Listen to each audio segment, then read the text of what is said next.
A man named Max walks into a flower shop to pick up a bouquet for his new girlfriend, hoping to surprise her for Valentine's Day. But just as he was about to leave, a thunderous explosion shook the streets.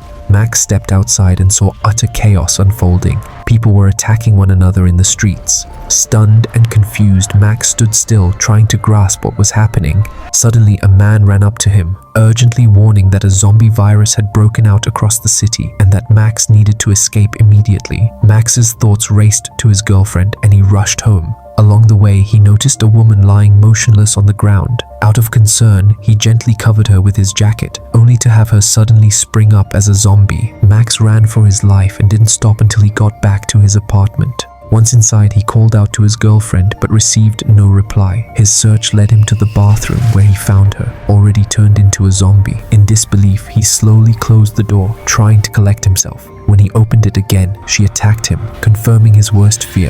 Thankfully, she only managed to tear his sleeve before he escaped. Realizing there was nothing more he could do, Max left his girlfriend behind and began his journey to survive alone.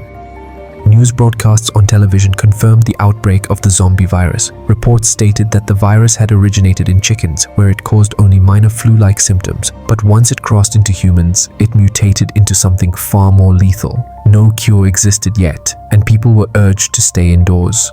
Meanwhile, Max drove far out into a rural area and pulled over to take a break. As he rested, the car suddenly began to shake. He investigated but saw nothing unusual until he lifted a piece of covering and was shocked to find a zombie, which to his horror, it was his girlfriend. Max was stunned as he remembered her once saying, "No matter what happens, I will never leave you." It seemed that even in her infected state, something of that vow remained. Still, she was infected and Max had no choice but to keep going. Eventually, he arrived at a gas station where he saw a zombie standing dazed. He approached it cautiously, but the zombie suddenly spat blood in his face. Disgusted and furious, Max shoved the zombie into a nearby water trough and held it down until it stopped moving. Then he calmly walked away.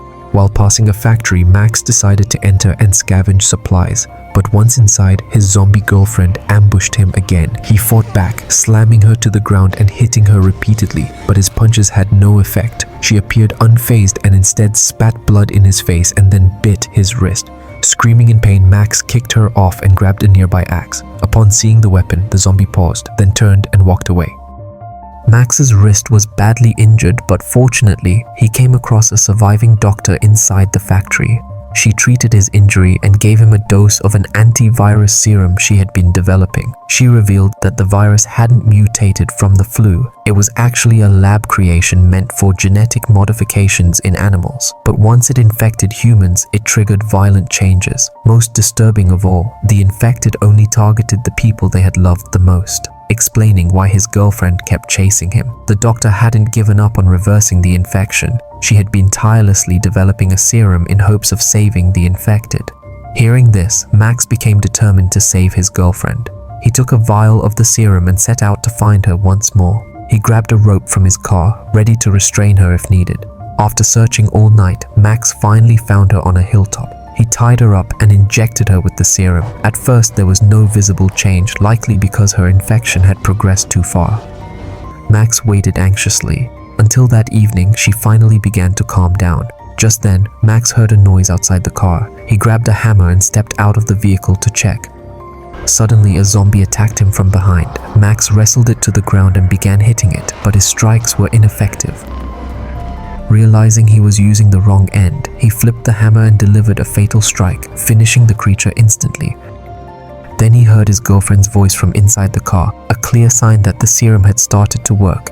In the end, Max and his girlfriend were reunited and returned to their normal life. The serum was soon distributed more widely, and other zombies also began to regain their human forms, offering a glimmer of hope for the world.